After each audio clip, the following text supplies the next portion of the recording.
पाटी पोलीस लिहिलंय, तुम्ही चालन करा ना. त्या गाडीचा आणि ह्या गाडीचा इन्शुरन्स नाहीये, दुसऱ्यांना चालन करतात आहे ना तुमची. मग पाटी पोलिसांचं स्टिकर आहे, इकडे कशी पार्क आहे आणि मग त्या ती पण नाही तुमची.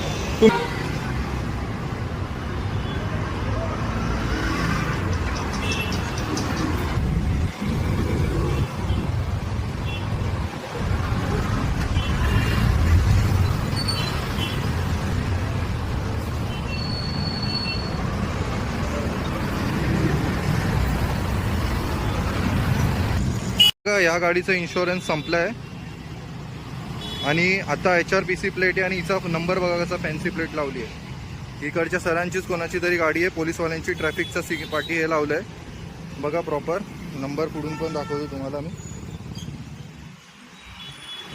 आणि इकडे दुसऱ्यांना बघा चालान करतात हे बघा, पकडतात ते.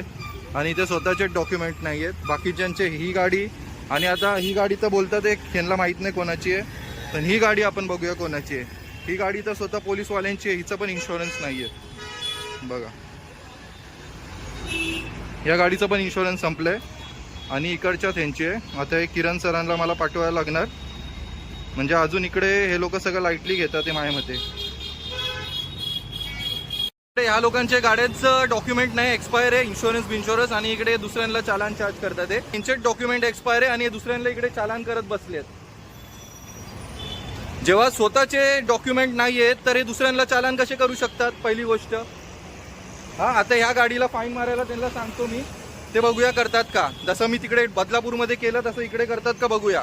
आणि आता 1 एप्रिलपासून HRPC प्लेट ही कंपल्सरी. मग या गाडीची HRPC नाही म्हणजे पोलिसांना काय सगळे रूल मोकळे आहेत का आणि आपणच रूल फॉलो करायचे. सर या गाडीला चालान करा ना, इन्शुरन्स नाहीये, इन्शुरन्स नाहीये.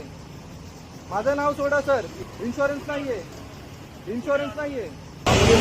त्या गाडीचं पण नाहीये, त्या गाडीचं पण इन्शुरन्स नाहीये. ते होंडा शाईन. मग ती त्या चौकीच्या इकडे कशी पार्किंगच्या कंपाऊंडमध्ये चौकीच्या बाहेर तुमची. मग पाटी पोलिसांचं स्टिकर आहे, इकडे कशी पार्क आहे आणि मग त्या ती पण नाही तुमची. तुमच्या कंपाऊंडमध्ये चौकीच्या बाहेर पास आहे, ती चौकी वेगळी. मग तुम्ही तिकडे कशाला जातात लोकांना आतमध्ये घेऊन.